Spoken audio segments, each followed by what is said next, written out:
তোদের কনফিডেন্সটা আমি এমন জায়গায় নিয়ে যাবো, যখন ভৌত বিজ্ঞান পরীক্ষা দিতে যাবি মনে হবে এই তো দাদার সলভ করে বোর্ডের মধ্যে করাচ্ছে, আমরা দেখছি লিখছি, যেটা করাচ্ছি সেটা ছাড়বি না, তার বাইরে কিছু করবি না, বাকি তোকে নাম্বার পাই দেওয়ার দায়িত্ব আমার। আমি বাড়াচ্ছি কমাচ্ছি ডাজেন্ট ম্যাটার, পরিবর্তন করছি ইজ দ্য ম্যাটার। মাধ্যমিক 2027 সেকেন্ড সামেটিভ পরীক্ষা আর 10 দিনও বাকি নেই। আমি জানি এই সময়টা খুব ডিফিকাল্ট এবং প্রচন্ড কনফিউজিং। এই সময় তোর মনে হচ্ছে যে আমি এইটা পড়বো, ওটা পড়বো, সেটা পড়বো, এটা আদৌ আসবে, আমি এটা এতদিন পড়লাম না, এটা কি আর পড়বো? এই সমস্যাগুলো খুব কমন, প্রত্যেকটা ছেলে মেয়ে এটাকে ফেস করে। ভৌত বিজ্ঞানে যাতে তোরা এই সমস্যাটাকে ফেস না করিস, যাতে তোরা একটা প্রপার রেজাল্ট করতে পারিস, যেটা আমরা এতদিন ধরে চেয়ে এসেছি, তাই অ্যাডভেঞ্চার একাডেমির তরফ থেকে তোদেরকে পরীক্ষার আগে কোয়েশ্চেন লিক সেট আমি প্রোভাইড করছি। তোদেরকে এতদিন ধরে পুরো সিলেবাসটাকে আমি পড়িয়েইছি। আমি তোকে বারবার করে বলছি মাধ্যমিক ভৌত বিজ্ঞানে ভয় পাস না যদি তুই অ্যাডভেঞ্চার একাডেমির সাথে থাকিস। তোকে যা যা দরকার আমি সব কিছু করিয়ে দেবো, যেভাবে তৈরি করতে হবে আমি তোকে তৈরি করে দেবো। তুই শুধু প্রপারলি যেটা করাচ্ছি সেটা ছাড়িস না, আর তার বাইরে কিছু করিস না, বাকি দায়িত্ব আমার। চল কোয়েশ্চেন লিক সেটের 5 নম্বর ক্লাস শুরু করা যাক, ধামাকা শুরু করি। হ্যালো এন্ড ওয়েলকাম সবাইকে আমার ইউটিউব চ্যানেল অ্যাডভেঞ্চার একাডেমির আরো একটা নতুন ভিডিওতে। আমি তোমাদের মেন্টর সৈকত দাস। সমস্ত ইম্পর্টেন্ট প্রশ্ন এক জায়গাতে গুছিয়ে অ্যাডভেঞ্চার একাডেমি মডেলের একটা নতুন যাত্রা আমি শুরু করেছি, কোয়েশ্চেন লিক সেট। এই সেটগুলো যদি তুই প্রপারলি প্র্যাকটিস করিস, যদি তুই ঠিকভাবে করে যাস, তুই দেখতে পাবি পরীক্ষার হলে বসে যে দাদা যে সেটগুলো করিয়েছে, যা পড়িয়েছে এতদিন, সেখান থেকে পরীক্ষাতে প্রশ্ন জাস্ট ছেপে গেছে। আর কথা বলবো না, প্রথম প্রশ্নটা দেখা যাক কি বলে দিয়েছে। আমাদের আগের সেটগুলো যারা করিসনি তারা অবশ্যই করবি। কিছুদিন আগে আমি একটা 10 দিনের স্ট্র্যাটেজি দিয়েছি, ওটাও দেখে নিস একটু। প্রথম প্রশ্ন, ডিসি তড়িৎ প্রবাহের কম্পাঙ্ক কত? অবশ্যই ডিসি যখন বলে দিয়েছে সেটা কিন্তু 0 হার্জ হবে। নেক্সট, এসটিপিতে 50 গ্রাম ক্যালসিয়াম কার্বনেটকে উত্তপ্ত করায় উৎপন্ন কার্বন ডাই অক্সাইডের পরিমাণ কি হবে? দেখ, রাসায়নিক গণনার এই যে প্রশ্নটা তোকে দিয়ে দিয়েছে, তার জন্য কিন্তু তোকে রিঅ্যাকশন লেখা জানতে হবে। আমাদের ক্লাসের মধ্যে যারা পড়ছে ওরা তো রিঅ্যাকশন লেখা জানে, যারা ইউটিউব থেকেও আমাদের রাসায়নিক গণনার ওয়ান শটটা দেখেছে তারাও কিছুটা কিন্তু অবশ্যই শিখেছে। এই যে ক্যালসিয়াম কার্বনেট আছে, আমি তোদেরকে দেখবি বলেছিলাম যে কার্বনেট জাতীয় যৌগগুলোকে যদি আমরা উত্তপ্ত করি তাহলে এই CO3টা ভেঙে যায়, ভেঙে গিয়ে কার্বন ডাই অক্সাইড আর অক্সিজেন তৈরি করে। দেখ, CO3 ছিল, ভেঙে গেল, CO2 হয়ে গেল আর অক্সিজেন হয়ে গেল, রাইট? এই যে CO2 আছে সেটা ডিরেক্টলি এখানে উৎপন্ন হয়ে যায়, কার্বন ডাই অক্সাইড হলো। এই যে ক্যালসিয়াম আছে আর এই যে অক্সিজেন আছে, দুটো একসাথে যুক্ত হয়ে তৈরি করলো ক্যালসিয়াম অক্সাইড। বিক্রিয়া লেখা কিন্তু ডান। এতটাই সোজা, এতটাই সহজে তুই লিখতে পারবি। এবার খেয়াল করে দেখ, আমাকে দেখতে হবে কার কার মধ্যে সম্পর্ক। আমি দেখতে পাচ্ছি এসটিপিতে 50 গ্রাম ক্যালসিয়াম কার্বনেট, মানে ক্যালসিয়াম কার্বনেটের পরিমাণটা দিয়ে দিয়েছে, মানে সম্পর্কে ক্যালসিয়াম কার্বনেট জড়িয়ে পড়েছে। এটাকে উত্তপ্ত করলে উৎপন্ন কার্বন ডাই অক্সাইডের পরিমাণ কত হবে? আচ্ছা, মানে দ্বিতীয় জন যিনি সম্পর্কে জড়িত তার নাম কার্বন ডাই অক্সাইড। এইবার আমাকে কার্বন ডাই অক্সাইডের পরিমাণটা কিভাবে চেয়েছে? ভরে চেয়েছে না আয়তনে চেয়েছে? দাদা আয়তনে চেয়েছে। আমি বললাম ভেরি গুড ভাই, দেখ তো ব্যালেন্স ফ্যালেন্স কিছু হচ্ছে কিনা। একটা ক্যালসিয়াম, না না না ব্যালেন্স কিছু হচ্ছে না। এবার যাদের মধ্যে সম্পর্ক তাদের অ্যাকচুয়াল এরকম ভাবে যে মলিকুলার মাস ফাস লিখি, যেগুলো সব লিখে ফেল। আচ্ছা, ক্যালসিয়ামের কত? 40, কার্বনের কত? 12, অক্সিজেনের কত? 16 গুণ 3। আরে ভাই 40, 12 আর 48 একবারে যোগ কর না, 80। আর এখানে হচ্ছে 10, 90 আর 4, 8 আর 2 10, মানে 100 হয়ে গেল তো। আর এখানটা কি দেখতে পাচ্ছি, যেটা 1 মোলই তৈরি হয়েছে। আরে 1 মোল এসটিপিতে আয়তন কত? 22.4 লিটার। দাদা কি দেখছি বলো তো? কি আমি দেখতে পাচ্ছি, যদি 100 গ্রাম ক্যালসিয়াম কার্বনেটকে উত্তপ্ত করা যায়, পুরোটা লিখবি ভাষায়। যদি এমসিকিউ খুব একটা লিখতে প্রয়োজনও পড়বে না, বড় অঙ্কের মধ্যে দিলে অবশ্যই লিখতিস। যদি 100 গ্রামকে উত্তপ্ত করা যায় তাহলে সেখান থেকে 22.4 লিটার কার্বন ডাই অক্সাইড পাওয়া যায়। আমি বললাম আচ্ছা, তাহলে 50 গ্রাম দিয়ে দিয়েছে। 50 গ্রামকে উত্তপ্ত করলে, আরে এটাকে 2 দিয়ে ভাগ করছিস যখন রে ভাই, তাহলে এটাকেও 2 দিয়ে ভাগ করে দে না, ঐকিক নিয়ম। তাহলে 22.4 ডিভাইডেড বাই 2 মানে 11.2 litre will be the correct option. আশা করতে পারি প্রত্যেকের কাছে একদম পরিষ্কার আছে। বলেছে একটি গ্যাসের বাষ্প ঘনত্ব 32। আচ্ছা, এসটিপিতে গ্যাসটার 128 গ্রামের আয়তন কত? ভাই বাষ্প ঘনত্ব বলে দিয়েছে 32, বহুবার শিখিয়েছি। যারা ব্যাচের মধ্যে আছিস তারা তো প্র্যাকটিস অনেক করেছিস, যারা ইউটিউব থেকে করেছিস তারা ওয়ান শটের মধ্যে দেখছিস, তারপরে এই কোয়েশ্চেন লিক সেটগুলোর মধ্যে তো প্র্যাকটিস চলছেই। সুতরাং আমি বারবার করে বলছি, যার মোল কনসেপ্ট ক্লিয়ার সে রাসায়নিক গণনা পারবে। মোল কনসেপ্ট যার ক্লিয়ার নিয়ে আমাদের চ্যানেলের মধ্যেই ক্লাস 9-এর মোল কনসেপ্টের একটা ভিডিও আছে, ওটা দেখে নিয়ে ওয়ান শটটা দেখে নাও। রাসায়নিক গণনা কোথা থেকে দেখবে? চ্যানেলের প্লেলিস্ট সেকশনের মধ্যে যাবে, অথবা নিচে পিন কমেন্টের মধ্যে ওয়ান শটের লিঙ্ক পেয়ে যাবে। পুরো প্লেলিস্টটা ক্লিক করলে পুরো প্লেলিস্ট তোমার সামনে চলে আসবে, ঠিক আছে? আর যারা ব্যাচ থেকে পড়িস ব্যাচের ক্লাসগুলো করে নিলে তো হয়েই যাচ্ছে। এই যে ডি রয়েছে 32, আরে যদি বাষ্প ঘনত্বটা 32 থাকে তাহলে আণবিক ভর কত হয়ে যাবে বল? m = 2d, তাহলে 2 × 32 হয়ে গেল 64। আচ্ছা তুই আমাকে একটা কথা বলতো ভাই, আমরা যদি আণবিক ভর পরিমাণ নিই, মানে যদি 64 গ্রাম নিই এই গ্যাসটাকে, তার মানেই তো সেটা 1 মোল। বহুবার শিখিয়েছি তোদেরকে। আরে ভাই 1 মোল কোনো একটা গ্যাসের এসটিপি তে আয়তনটা কত হয়? 22.4 লিটার হয়। তার মানে তুই ঘুরিয়ে বলছিস 64 গ্রাম যদি আমি নিই তার আয়তনটাই 22.4 লিটার। একদম একদম। আরে দিয়ে দিয়েছে কত? 128। আরে 64 যদি 22.4 হয় তো 128 কত হবে? গুণ করছিস 2 দিয়ে, গুণ কর 2 দিয়ে, হয়ে গেল না 44.8 লিটার। বল গল্প শেষ, বল জয় ধামাকা। কমেন্ট কর। হেরে গেলে চলবে না ভাই, ভয় পেলে চলবে না। কোয়েশ্চেন লিক সেটগুলো কর। যদি ব্যাচের মধ্যে থেকে থাকিস, এতদিনে অনেক ক্লাস করিয়ে দিয়েছি, আশা করবো পুরো রেডি। যদি ইউটিউব থেকে পড়ে থাকিস, যেগুলো করিয়েছি ওয়ান শট দিয়েছি, প্র্যাকটিস করিয়েছি, মোস্ট ইম্পর্টেন্ট কোয়েশ্চেন করিয়েছি, কর। আর যারা সেকেন্ড সামেটিভ একটু পিছিয়ে পড়েছিস, যদি ভেবে থাকিস মাধ্যমিকে কামব্যাকটা হবে, যদি ভেবে থাকিস টেস্ট পরীক্ষাতে এই যে পরিস্থিতিটা চলছে সেটা থেকে বেরিয়ে আসবো, অ্যাডভেঞ্চার একাডেমির সাথে থাক, যা করাবো করতে থাক, ওর বাইরে কিছু আসে না পরীক্ষায়। ভৌত বিজ্ঞানে অনেক ছেলে মেয়ে ওই একদম 0 লেভেল থেকে হিরো লেভেলে পৌঁছেছে। তাই আমি বলছি, যদি ভৌত বিজ্ঞান ভালো করতে চাস, তুই পেয়ে গেছিস আসল জায়গা, ঠিক আছে? চল বাকি এবার তোর ডেডিকেশনের উপর বাকিটা, তুই কতটা পরিশ্রম করতে পারবি তার উপর বাকিটা। সেম জিনিস পড়ে কেউ 100 পায়, কেউ 80 পায়, কেউ 65 পায়, কেউ 40 পায়। তুই ভেবে না তুই কোনটা পাবি। যেটা করাচ্ছি সেটা ছাড়বি না, তার বাইরে কিছু করবি না। বাকি তোকে নাম্বার পাই দেওয়ার দায়িত্ব আমার, কিন্তু পড়তে তোকেই হবে। যেটা যেটা দরকার তোর সামনে পুরো একদম গুছিয়ে আমি প্রেজেন্ট করে দেবো, যা দেবো তার বাইরে কিছু আসবে না, কিন্তু তোকে পড়তে হবে ওটাকে। তোর মধ্যে যদি সেই কষ্ট করার প্রবণতা থাকে, তা ওয়েলকাম টু অ্যাডভেঞ্চার একাডেমি। চল, আমরা এখানে কোনো সাজেশন দিই না ভাই, তবে এটাই বলি যেটা করাই তার বাইরে কিছু আসে না। 10 লিটার পরিমাণ অ্যাসিড মিশ্রিত জলে কিছু সময় ধরে তড়িৎ বিশ্লেষণ করার পর, আচ্ছা আচ্ছা এই দেখ 10 লিটার পরিমাণ অ্যাসিড মিশ্রিত জল আসে। আচ্ছা কিছু সময় ধরে তড়িৎ বিশ্লেষণ করেছি, আচ্ছা ভেরি গুড। তাহলে এসটিপিতে ক্যাথোডে 22.4 লিটার হাইড্রোজেন গ্যাস উৎপন্ন হয়েছে। আচ্ছা দাদা এটা ক্যাথোডে তৈরি হয়েছে। আচ্ছা একটা জিনিস আমরা শিখেছিলাম কিন্তু, যে ক্যাথোড আর অ্যানোডে উৎপন্ন গ্যাসের আয়তনের অনুপাত হয় 2:1। মানে ক্যাথোডের মধ্যে যেটা তৈরি হয় অ্যানোডের মধ্যে তার অর্ধেক হয়। ক্যাথোডে 22.4 হয়েছে, তাহলে অ্যানোডে তার অর্ধেক হবে। অর্ধেক মানে কত বলেছে? কি বলেছে? এই সময় অ্যানোডে উৎপন্ন অক্সিজেনের এসটিপিতে আয়তন কত হবে? ভাই অর্ধেক হবে, 11.2 লিটার। Correct option. নেক্সট প্রশ্ন, আশা করবো ক্লিয়ার। হেবার পদ্ধতিতে অ্যামোনিয়া শিল্প উৎপাদনে ব্যবহৃত নাইট্রোজেন হাইড্রোজেন গ্যাসের আয়তনের অনুপাত কত হবে? 1:3। নাইট্রোজেন আগে দিয়েছে তো, একদম নাইট্রোজেন আগে দিয়েছে 1:3। অনুপাত পড়ার সময় দেখতে হবে কিন্তু কোনটা আগে দিয়েছে।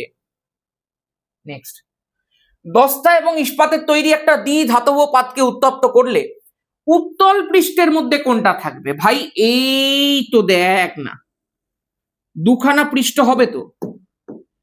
আমি যদি তোকে দেখাই একটু, এই দেখ একটা দ্বিধাতব পাত করলাম, এই যে পৃষ্ঠটা আছে যেটা বাইরের দিকে, আমি শিখিয়েছিলাম আলো পড়ানোর সময়, আলোর পার্ট 1 পার্ট 2। যাদের আলো আছে এবারে পরীক্ষায়, আমার চ্যানেলের মধ্যে আলোর পার্ট 1 পার্ট 2 করে দেওয়া আছে, দুটো দেখে নে, আলো অনেকটা হয়ে যাবে।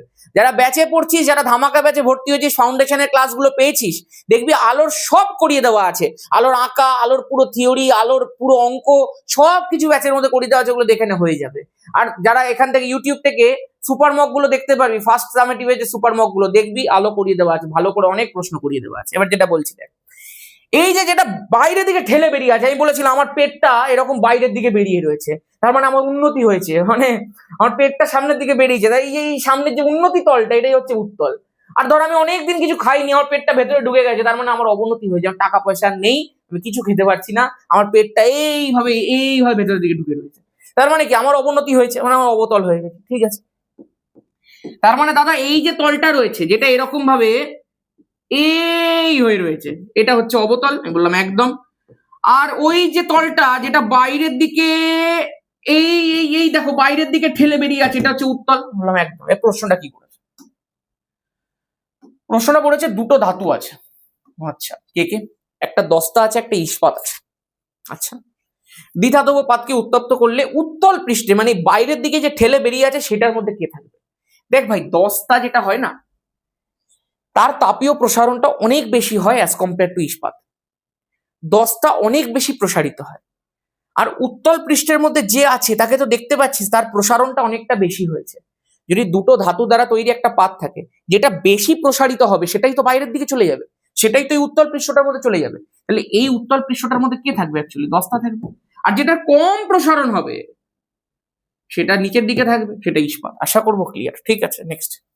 দস্তার আকরিক, এই নিচে কমেন্ট কর, সংকেতটাও লিখে দিবি। হ্যাঁ, আমি দাগ কেন দিচ্ছি, নিচে কমেন্ট কর, সংকেতটাও লিখবি। হয়েছে, এমসিকিউ যা যা ছিল সেগুলো সবের গল্প করে দিয়েছি আমরা, সব কিছু গল্প শেষ। আরে তুই শুধু করতে থাক না, যা ধাতুবিদ্যায় সমস্যা ধাতুবিদ্যার ওয়ান শট দিয়েছি দেখ, যার অজৈব রসায়নের বিক্রিয়া লিখতে সমস্যা সব বিক্রিয়া একটা ভিডিওর মধ্যে দিয়েছি, এমন করে শিখিয়ে দিয়েছি যাতে তোকে মুখস্থ করতে না হয়। যারা বলতো ভৌত বিজ্ঞান কঠিন, তারা অ্যাডভেঞ্চার একাডেমিতে আগে ছিল না, এখন আর তারা বলে না। যারা বলতো অঙ্ক পারি না, তারা এখন সব পারে। যারা বলতো ভৌত বিজ্ঞান পড়ি না, তারা এখন ওটা ছাড়া আর কিছু পড়তে ইচ্ছা করছে না তাদের। This is the difference. তুইও পারবি, শুধু চিন্তা করিস না। ঠিক আছে, চল দেখি। বলেছে, আচ্ছা এগুলো সব হয়ে গেছে। মেলামাইন প্রস্তুতির জন্য কোন যৌগ ব্যবহার করা হয়? ইউরিয়া ব্যবহার করা হয়। নেক্সট, লাভলাং পদ্ধতিতে HCl প্রস্তুতির ক্ষেত্রে বিকারক হিসেবে কি ব্যবহার করা যায়? দুটো স্টেপের মধ্যে যেটা কমন বিকারক সেটা হচ্ছে সোডিয়াম ক্লোরাইড। ওকে, প্রথম স্টেপের মধ্যে তার সোডিয়াম ক্লোরাইডের সাথে কি মেশানো হয়েছিল? নিচে কমেন্ট করো। শূন্যস্থানে তাপ পরিবাহিতা, এই নিচে কমেন্ট করতো, শূন্যস্থানের তাপ পরিবাহিতা কত হয়? এই প্রশ্নটা বহুবার করিয়েছি আগে। ফিউজের রেটিং 15 অ্যাম্পিয়ারের তাৎপর্য কি? মানে ম্যাক্সিমাম 15 অ্যাম্পিয়ার। 15 অ্যাম্পিয়ারের থেকে বেশি হলে ছিন্ন হয়ে যাবে, পুড়ে যাবে ফিউজ, বর্তনী ছিন্ন, গল্প শেষ। অর্ধ পরিবাহীর ক্ষেত্রে রোধাঙ্ক উষ্ণতা লেখচিত্র অঙ্কন করো। আরে অর্ধ পরিবাহীর ক্ষেত্রে কি হয়? ব্যস্তানুপাতিক সম্পর্ক হয়। যদি ব্যস্তানুপাতিক সম্পর্ক বোঝাতে চাস তাহলে কি লেখচিত্র ভাই? সমপরাবৃত্ত। কেন দাদা সমপরাবৃত্ত কেন? আমি এইদিকে রোধাঙ্ক দেবো, এদিকে উষ্ণতা দেবো, সমপরাবৃত্তই কেন করলাম? Very good question. দেখ, ধর এখানটা উষ্ণতা, তাহলে তার করসপন্ডিং রোধাঙ্ক কতটা? এতটা। আমি ধর উষ্ণতা বাড়ালাম, এখানটা করলাম, দেখ উষ্ণতা বাড়লো, এই বরাবর তো বাড়ছে, তখন রোধাঙ্ক কতটা? বুঝে গেছি, রোধাঙ্ক কমছে, একটা বাড়লে আরেকটা কমছে। ব্যস্তানুপাতিক সম্পর্ক, দ্যাটস ওয়াই সমপরাবৃত্ত, একদম পরিষ্কার। এর কয়েকটা অর্ধ পরিবাহীর উদাহরণ দিয়ে নিচে। ব্লিস্টার কপার কি? রাসায়নিকভাবে প্রাপ্ত অশুদ্ধ কপারটাকেই ব্লিস্টার কপার বলে। ওর মধ্যে কত পার্সেন্ট পিওর কপার থাকে রে? নিচে কমেন্ট কর। আরেকটা জিনিস কমেন্ট কর, এই যে আমরা জানি কপার বিশোধনের সময় যে অ্যানোড মাঠ কনসেপ্টটা পাওয়া যায়, ওই অ্যানোড মাঠটা অ্যানোডের তলায় হয়। তাহলে সেখান থেকে অনেকটা হিন্ট দিয়ে দিলাম, এবার সেখান থেকে বল কপার বিশুদ্ধীকরণ দুই ধরনের কপার ইউজ হয়, একটা অশুদ্ধ কপার, একটা বিশুদ্ধ কপার। ওই অশুদ্ধ কপারটা কোন তড়িৎদ্বারের মধ্যে রাখা হয়? কমেন্ট কর দেখি।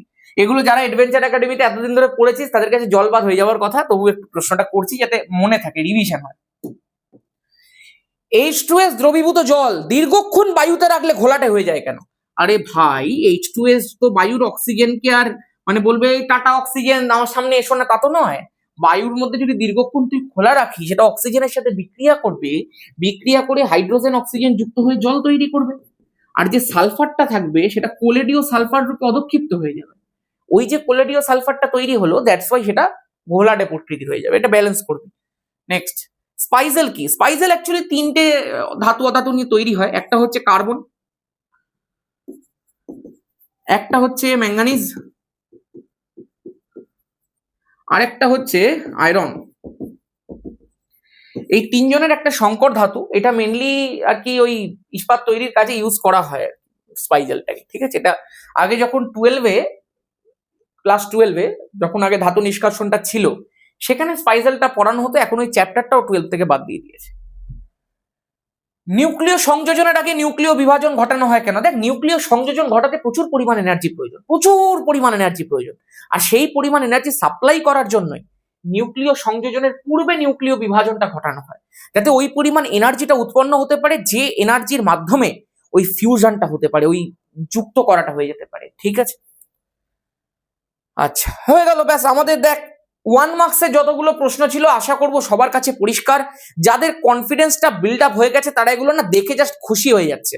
যারা এতদিন ধরে অ্যাডভেঞ্চার একাডেমিতে পড়ছে তারা এগুলো দেখে জাস্ট তাদের মনটা খুশি হয়ে যাচ্ছে যে আমি সব প্রশ্ন পারছি, আমাকে পরীক্ষাতে যা দেবে আমি সব পেরে আসবো। আজকে তোর এই 5 নাম্বার সেট পুরো 40 মার্কস আমি করাচ্ছি তোদেরকে, এবং এরকম সেট আরো দিতে থাকবো তোদেরকে। তোদের কনফিডেন্সটা আমি এমন জায়গায় নিয়ে যাবো, যখন ভৌত বিজ্ঞান পরীক্ষা দিতে যাবি মনে হবে এই তো দাদার সলভ করে বোর্ডের মধ্যে করাচ্ছে, আমরা দেখছি লিখছি।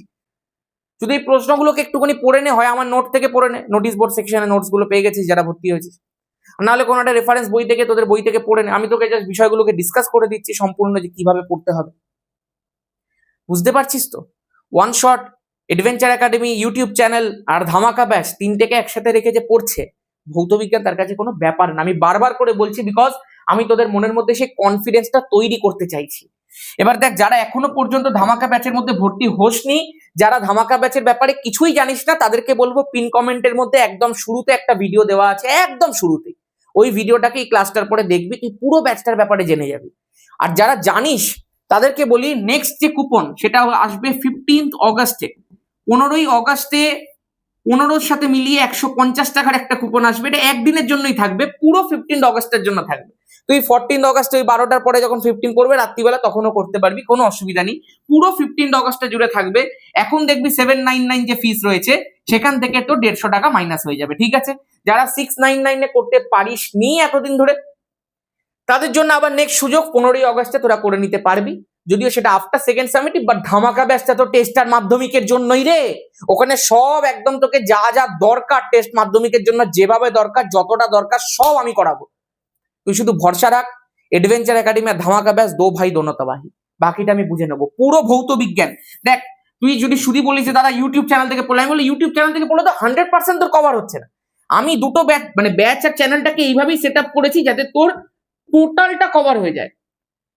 এবার আমি তোকে বলবো তুই ভরসা রেখে পড়, বাকিটা আমার দায়িত্ব, বা তোর যেটা ইচ্ছা তুই সেটা করতে পারিস। আমি কখনো কাউকে ব্যাচে ভর্তি হওয়ার জন্য জোরও করি না, আমি সবসময় বলি যার যেখানে ইচ্ছে সেখানে পড়ুক, বাট আমার দায়িত্ব আমি তোকে করিয়ে দেবো। ঠিক আছে, বাকিটা আমি বুঝে নেবো। চল, তৈলচিত্র খোলা বায়ুতে কালো হয়ে যায় কেন? আরে তোরা জানিস তো, তৈলচিত্রের মধ্যে লেড হোয়াইট থাকে, লেড হোয়াইটের বিভিন্ন উপাদান থাকে, যেমন আমি বলি ধর একটা, এগুলো সব জানিস, লেড নাইট্রেট।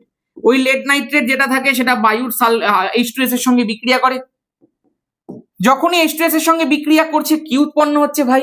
এই যে লেড আছে, এই যে সালফাইড আছে, দাদা লেডেরও যোজ্যতা 2, সালফাইডেরও যোজ্যতা 2, তাহলে দুটো একসাথে জুড়ে তৈরি করবে লেড সালফাইড। বললাম একদম।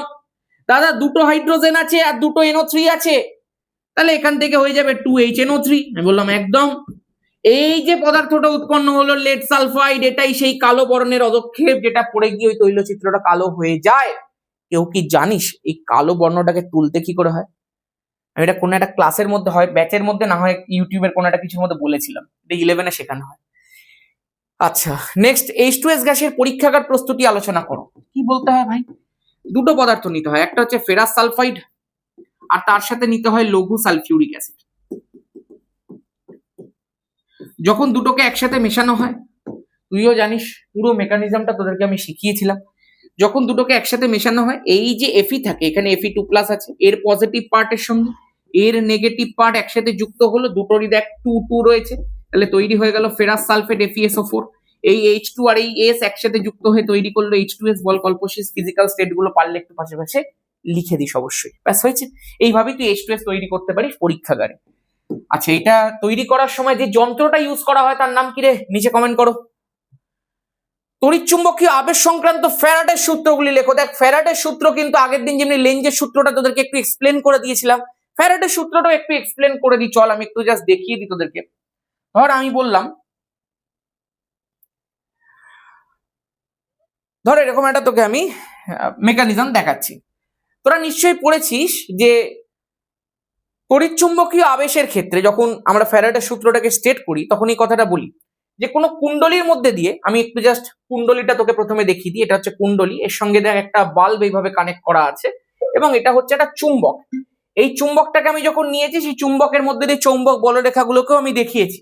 এই চৌম্বক বলরেখাগুলো দেখ এরকম করে ফিক্সড আছে। আমি বলছি দেখ এই চুম্বকটাকে, আমি আগের দিনে তোকে লেঞ্জের সূত্রতেও বলছিলাম যে চুম্বকটাকে যখন আমি এখানে রেখেছি তখন এই কুণ্ডলীর মধ্যে দিয়ে কিছু পরিমাণ চৌম্বক প্রবাহ যাচ্ছে, চৌম্বক বলরেখাগুলো এখান থেকে পাস করছে।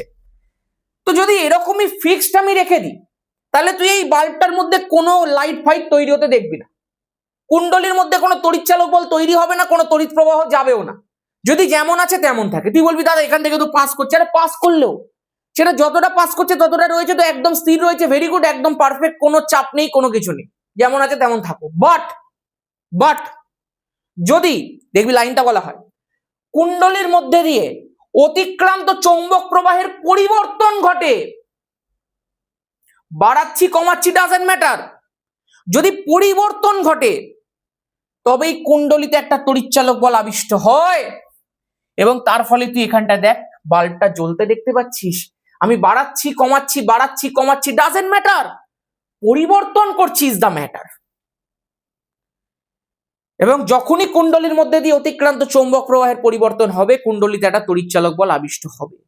যতক্ষণ পর্যন্ত চৌম্বক প্রবাহের পরিবর্তন করবি আবিষ্ট তড়িৎচালক বল ততক্ষণই স্থায়ী হবে। আশা করতে পারি বিষয়টা পরিষ্কার আছে। এবার তোরাও জানিস যে ওটা তড়িৎ চৌম্বক প্রবাহের পরিবর্তন হারের সাথে সমানুপাতিক হয়। ওই দ্বিতীয় সূত্রটা কোনো নয়, প্রথম সূত্রটা জাস্ট তোকে একবার বুঝিয়ে দিতে হলো। তোরা সূত্রপুত্র তো নতুন নয় তোদের কাছে, কনসেপ্টটা জাস্ট একটু দেখিয়ে দিলাম তোকে যে যেমনি স্থির আছে অমনি রাখলে কোনো ব্যাপার না, পরিবর্তন যখনই করবো, ওই জন্য দেখবি কথাটা লেখা থাকে কুণ্ডলীর মধ্যে দিয়ে অতিক্রান্ত চৌম্বক প্রবাহের পরিবর্তন করলে কুণ্ডলীতে একটা তড়িৎচালক বল আবিষ্ট হয়। আমি আশা করবো লাইনটার মানে বুঝতে পারলি। চলো নেক্সট, উদাহরণসহ খনিজ এবং আকরিকের মধ্যে পার্থক্য লেখো। দেখ ভাই এটা আমি তোকে আর করাবো না, ধাতুবিদ্যার যে ওয়ান শটটা দিয়েছি ওটাকে দেখ। তোরা এখন আর 10 দিনও বাকি নেই পরীক্ষার, যদি কেউ খনিজ আকরিক না পেরে থাকিস আমি বলবো ইমিডিয়েটলি ওই ওয়ান শটটা দেখ। এখন কিন্তু আর এইসব পড়ার সময় নেই ভাই, এখন শুধুমাত্র তোকে লাস্ট মোমেন্ট এটা পারবো যা কোয়েশ্চেন দেখাচ্ছে দাদা হু করে পারবো, এখন ওই বেশি সময় নষ্ট করার মতো আর সময় নেই, ঠিক আছে? চলো, আচ্ছা আরেকটা বিষয় বলতে ভুলে গেছিলাম, যারা ধর ধামাকা ব্যাচের মধ্যে ভর্তির পদ্ধতি জানিস না, ওই পিন কমেন্টের মধ্যে শুরুতে যে ভিডিওটা দেওয়া আছে ওর মধ্যে পুরোটা বলে দেওয়া আছে, শেষ পর্যন্ত দেখবি সব পদ্ধতি বলে দেওয়া আছে, ঠিক আছে? আর সেকেন্ড সামেটিভ পরীক্ষার পরেই ভর্তি হবি, এখন যদি কেউ ভর্তি হতে পারিস, কিন্তু আমি বলবো যে কুপন ছাড়া ভর্তি হতে হবে, তাহলে 799 আর 15 অগস্টে ভর্তি হলে কুপন সমেত 150 টাকা অফে ভর্তি হয়ে যাবে, ঠিক আছে?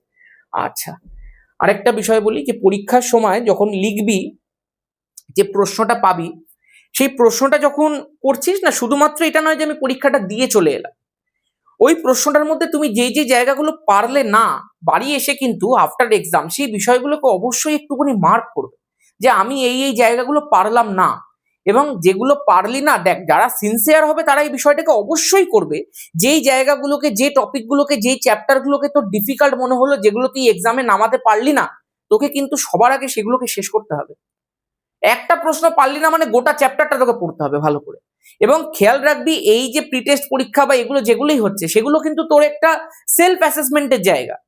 এখানে এমন নয় যে তুই 40-এ 40 পেতে পারলি না মানে বিরাট কিছু হয়ে গেল, তবে এটা ঠিক যদি তুই না পেতে পেরে সেটাকে সংশোধন না করিস তাহলে কিন্তু বিরাট কিছু হয়ে গেল, ঠিক আছে? চল, চাপ নিবি না, পারবি, তোরা সব পারবি, ভৌত বিজ্ঞান তো পারবি যদি প্রপারলি যা পড়িয়েছি পড়ে থাকিস। কপার সালফেটের দ্রবণে অ্যামোনিয়ার জলীয় দ্রবণ যোগ করলে কি ঘটে? দেখ ভাই, অ্যামোনিয়ার জলীয় দ্রবণ মানে অ্যামোনিয়াম হাইড্রোক্সাইড NH4OH, যদি এটাকে আমি যোগ করি তাহলে সবার প্রথমে basic copper sulphate CuSO4 CuOH এর হোল টুয়াইস, এই বেসিক কপার সালফেটের একটা সাদা বর্ণের অদক্ষেপ পড়বে। আমি যদি তারপরে অতিরিক্ত পরিমাণে অ্যামোনিয়াম হাইড্রোক্সাইড যোগ করি, একটুখানি যোগ করলাম তারপরে আরো বেশি করে মেশাচ্ছি, যদি অতিরিক্ত পরিমাণ যোগ করি, আমি দেখবো এই সাদা অদক্ষেপটা পুরোটা দ্রবীভূত হয়ে গেল, দ্রবীভূত হয়ে গিয়ে টেট্রাঅ্যামিন, টেট্রা মানে 4, টেট্রাঅ্যামিন কপার সালফেট, এই একটা জটিল একটা পদার্থ তৈরি হলো। তোরা এটা 12-এ গিয়ে পড়বি, জটিল পদার্থ কাকে বলে, জটিল লবণ কাকে বলে, এই সমস্ত জিনিসগুলো, জটিল যৌগের কনসেপ্ট সব পড়বি তোরা ক্লাস 12-এ। আপাতত জাস্ট একটু জেনে রাখ, টেট্রাঅ্যামিন 4টে আছে, আর এই যে কপার সালফেট, এটা একটা গাঢ় নীল বর্ণের দ্রবণ তৈরি করবে। এবং এইটাই তোকে এখানটা লিখতে হতো। ঠিক আছে, এগুলো সব ওয়ান শটের মধ্যেও শিখিয়েছিলাম। নেক্সট, সিএফএল এর পুরো নাম কি নিচে কমেন্ট করো। H2S এর বিজারণ ধর্মে একটা বিক্রিয়ার মাধ্যমে সমিত সমীকরণ অনুযায়ী দেখাতে বলেছে। দেখবি এই বিক্রিয়াটাও আমি তোদেরকে ওই সমস্ত বিক্রিয়া, যে আমি দেখবি এই কথাটা বারবার করে বলতাম যে তুই যদি সব বিক্রিয়ার ওয়ান শটটা একবার করে নিস, যেটা তোকে দিয়ে দিয়েছি, তুই 99% কোশ্চেন অ্যাটেম্প করতে পারবি, সেটা তোরা এখন দেখতে পাচ্ছিস। দেখ, H2S এর বিজারণ ধর্ম আমি যদি তোকে বলি, নিশ্চয়ই মনে পড়ছে পটাশিয়াম ডাইক্রোমেটকে দিয়ে রিঅ্যাকশন করতে হতো K2Cr2O7, সেটা কিন্তু আমলাইত করতে হতো সালফিউরিক অ্যাসিড দিয়ে H2SO4, এবং সেটার সঙ্গে মিশিয়ে দিতে হতো স্বাভাবিকভাবেই H2S। যখনই আমরা করে দিতাম, যখনই আমরা রিঅ্যাকশনটা শুরু করতাম, আমরা দেখতে পেতাম যে এখান থেকে এই যে K2 আছে আর এই যে SO4 আছে, দুটো একসাথে যুক্ত হয়ে তৈরি করতো K2SO4। এই যে ক্রোমিয়াম আছে তার সঙ্গে সালফেট যুক্ত হয়ে তৈরি করতে, দেখ ক্রোমিয়ামের যোজ্যতা হচ্ছে 3 আর সালফেট যেটা আছে SO4 2- সেটার হচ্ছে 2, তাহলে যখন ক্রস হবে তখন স্বাভাবিকভাবে Cr2 হয়ে যাবে, SO4 হয়ে যাবে, হোল 3 হয়ে যাবে, ক্রোমিয়াম সালফেট। তার সঙ্গে কি, তার সঙ্গে তো জল, হাইড্রোজেন আর অক্সিজেন যুক্ত হয়ে জল তৈরি করতো, এবং তার সাথে এই যে সালফারটা রয়েছে সেটা চুপচাপ একা একা বসে থাকতো। এবং এই ব্যালেন্সটাও দেখবি তোকে আমি শিখিয়েছিলাম, এখানটা 4 বসাতে বলেছিলাম, এখানটা 3, 4 আর 3 কত হয় বল, 7, এখানটা 7 বসালাম, আর লাস্টে 3 বসিয়েছিলি, সেটা লাস্টে 3 যেমন আছে তেমন থাকলো। এই বিক্রিয়াটার ব্যালেন্সটা যদি তুই না জেনে যাস, তুই পরীক্ষার হলে পুরো একদম গল্প শেষ করে বসে থাকবি, এই ব্যালেন্স করতে করতে দম বেরিয়ে যাবে। সেই জন্য বলবো মনে রাখ, 4 3 7 3, আরেকটা বলেছিলাম মনে পড়ছে, 4 5 4 6, সব শিখিয়ে দিয়েছি, কিন্তু সব টেকনিক বলে দিয়েছি। যাই হোক, এই যে এইটা একটা সালফার, এটা হলুদ বর্ণের হয়, আর এইটা যেটা আছে সেটা কমলা হয়, এইটা যেটা আছে সেটা সবুজ হয়। তোরা এগুলো সব জানিস, মেনলি যেটা বিজারণ স্টেপটা সেটা এখান থেকে এখানেই করছে। ঠিক আছে, তোরা এগুলো যখন 11 জারণ সংখ্যা পড়বি তখন বুঝতে পারবি যে ক্রোমিয়ামের জারণ সংখ্যাটা কিভাবে পরিবর্তিত হচ্ছে। নাইট্রোজেনের আপেক্ষিক নিষ্ক্রিয়তার কারণ হচ্ছে নাইট্রোজেনের মাঝে যে ত্রিবন্ধনী থাকে, ট্রিপল বন্ড থাকে, সেটা ভীষণ শক্তিশালী হয়, এই জন্য এটা সহজে ব্রেক করা যায় না। আমি একটু জাস্ট দেখবো রেকর্ডিংটা পারফেক্ট হচ্ছে কিনা। একদম রেকর্ডিং পারফেক্ট হচ্ছে, অনেকক্ষণেরই রেকর্ডিং হয়ে পড়েছে। এই যে কম সময়ের মধ্যে তোদের এগুলো হয়ে যাচ্ছে, এগুলো অনেক বড় কথা। তোরা এগুলোকে প্র্যাকটিস করতে পারবি, ভালো করে দেখে দেখে পড়তে পারবি। পরীক্ষাগারে অ্যামোনিয়া গ্যাস প্রস্তুতির প্রয়োজনীয় রাসায়নিক দ্রব্য তোরা জানিস, এগুলো সব দেখবি ওই ওয়ান শটের মধ্যে আমি শিখিয়েছি। অ্যামোনিয়াম ক্লোরাইড, এবার যারা যারা দেখিস নিচে পিন কমেন্ট দেওয়া আছে, কি দেখবি অ্যামোনিয়াম ক্লোরাইড রয়েছে, তার সাথে আমি ধর পোড়াচুন নিচ্ছি, তুই কলিচুন নিলেও হতো। এই এদের ওজন অনুপাতটা কত রে, কমেন্ট কর। কি বলেছিলাম, এই যে NH4Cl আছে, এটা অ্যামোনিয়াম ক্লোরাইড বলে কেন, NH4+ রয়েছে, Cl- রয়েছে, এটা অ্যামোনিয়াম, ক্লোরিনের মাথায় নেগেটিভ বলে এটা ক্লোরাইড। এইবার অ্যামোনিয়াম যেটা রয়েছে সেটা ভাঙলে কি পাওয়া যায় দাদা, আমি বললাম এখান থেকে ডিরেক্ট অ্যামোনিয়া পাওয়া যায় আর হাইড্রোজেন পাওয়া যায়। অ্যামোনিয়াটাকে তুই ডিরেক্ট তৈরি করে দে ভাই, হয়ে গেল। দেখ তো ক্যালসিয়াম আছে আর ক্লোরিন আছে, আরে ক্যালসিয়ামের যোজ্যতা 2, ক্লোরিনের 1, ক্রস কর্নারে CaCl2 ক্যালসিয়াম ক্লোরাইড তৈরি হলো। আরে হাইড্রোজেন আছে, অক্সিজেন আছে, জল ছাড়া আর কি হবে রে, ব্যালেন্স করতে পারবি তো। অ্যামোনিয়া গ্যাস তৈরি হয়ে গেছে পরীক্ষাগারে, হয়েছে। গ্যাসটাকে সংগ্রহ কি করে করব মনে আছে, উল্টানো গ্যাস জারে, তারপরে কি অপসারণ করতে হতো, কমেন্ট করতো। নেক্সট, নিউক্লিয় সংযোজন কি, আরে ভাই ভাই ভাই মনে পড়ছে বিক্রিয়াটা 1H1 আছে, 4টে নিতে হতো, প্রচন্ড তাপে প্রচন্ড শক্তির মাধ্যমে সংযোজিত করতে হতো। যখনই সংযোজিত করতাম, দেখ 4টে আছে, 4 আছে, তাহলে ওপরেও 4 নিচেও 4, ওপরে দেখ 4খানা নিয়েছি আমি, যখন 1H1 নিচ্ছি দেখ এটাকে যখন 4খানা নিচ্ছি, তাহলে ওপরের সংখ্যাটাও 4টে হয়ে গেল, নিচের সংখ্যাটাও 4টে হয়ে গেল। এইভাবে মনে রাখতে পারিস। এখান থেকে উৎপন্ন হচ্ছে হিলিয়াম, হিলিয়াম ওপরে 4 নিচে 2, তোরা জানিস।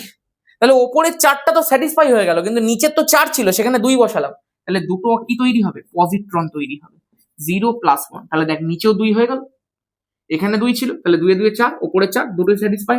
আচ্ছা, এর সাথে তৈরি কি হবে, প্রচুর পরিমাণে শক্তি। এই শক্তিটাই কিন্তু নক্ষত্রের অভ্যন্তরে শক্তির উৎস। বিভাজনকে শৃঙ্খল বিক্রিয়া কেন বলে, একটা নিউট্রন আঘাত করছিল, আগের দিন শিখিয়ে দিয়েছি সবকিছুই কিন্তু।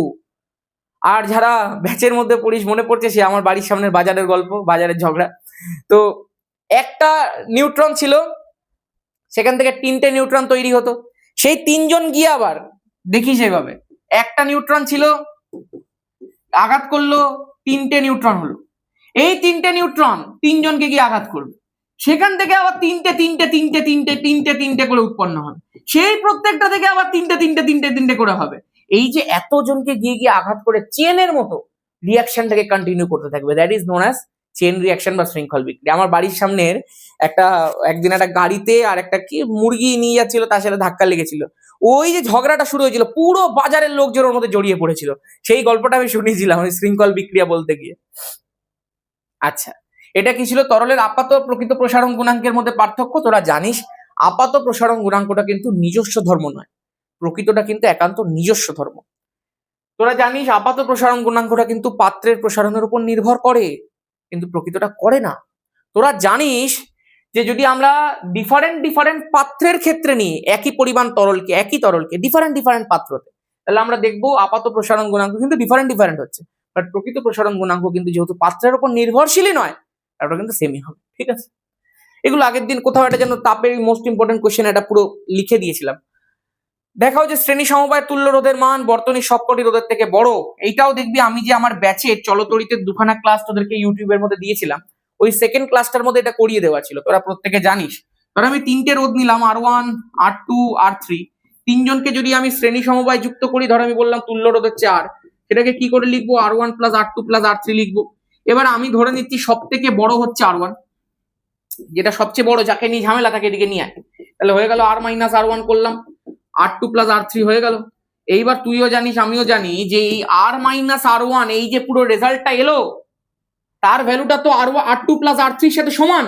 আরে রোধ পজিটিভ হয় তো রোধের যোগফলও পজিটিভ হবে, আর কোনো কিছু পজিটিভ মানে সেটা গ্রেটার দ্যান 0, তার মানে এই যোগফলটা গ্রেটার দ্যান 0, এটার সাথে এটা সমান, তাহলে এটাও গ্রেটার দ্যান 0, তাহলে R মাইনাস R1 লিখে দিবি কিন্তু গ্রেটার দ্যান 0 হলো।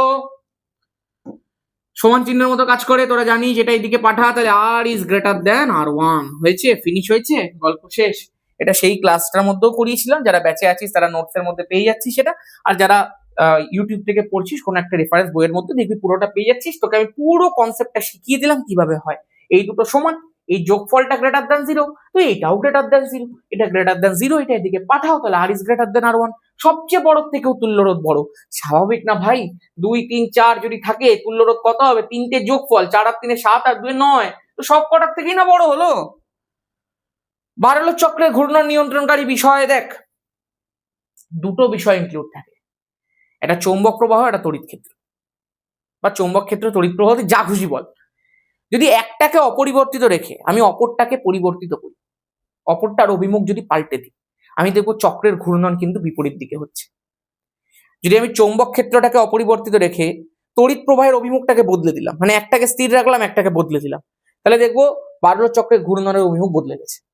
অন্যভাবে এটাকে স্থির রেখে অপরটাকে বদলে যাবে, কিন্তু দুটোকে যদি একসাথে বদলে দিই তাহলে কিন্তু চক্রের অভিমুখ সেমই থাকবে। মনে পড়ে গেছে?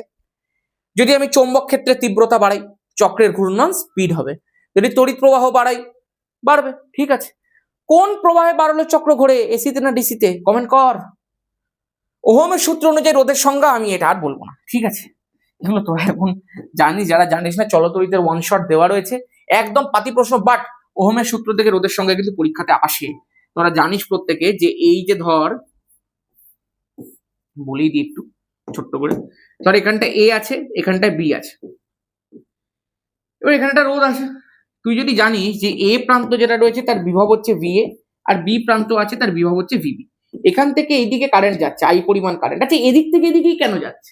কারণ এর বিভবটা বেশি, যার বিভব বেশি হবে সেদিক থেকে কম বিভবের দিকেই কারেন্টটা যাবে। তার মানে দাদা বিভবের পার্থক্যের জন্যই কারেন্টটা যায়, তাই না? বললাম একদম। কার বিভব বেশি? এর বেশি, তাহলে বিভব পার্থক্য কত? VA মাইনাস VB, যেটা বড় মাইনাস যেটা ছোট। এই যে বিভব পার্থক্য, ডিফারেন্স ইন বিভব যত বেশি হবে সেটাই তড়িৎ প্রবাহ মাত্রাটাকে আমন্ত্রণ জানাবে। তাহলে এই VA মাইনাস VBটাকে আমি V ধরলাম, তাহলে V প্রপোর্শনাল টু I, এই প্রপোর্শনাল সাইনটাকে তুললেই একটা ধ্রুবক আসে, সেটাই হচ্ছে আমাদের রোধ বা R, যেটা এইটা। তাহলে এখান থেকে যদি আমাকে রোধের সংজ্ঞা দিতে বলে তাহলে V by I, V equal to I আর ভেরি ইম্পর্টেন্ট রিলেশন, তাহলে R equal to V by I। তার মানে কোনো একটা পরিবাহীর দুই প্রান্তের বিভব প্রভেদ এবং সেই পরিবাহীর মধ্যে দিয়ে তড়িৎ প্রবাহ মাত্রার অনুপাতকেই রোধ বলা হয়। ঠিক আছে, এটাই সংজ্ঞা। ব্যাস, আমি আশা করবো তোদের কাছে একদম পরিষ্কার। পুরো 40 নম্বরের সেট আমরা ধরে ধরে ডিসকাস করলাম, আশা করবো বেশি সময় লাগেনি।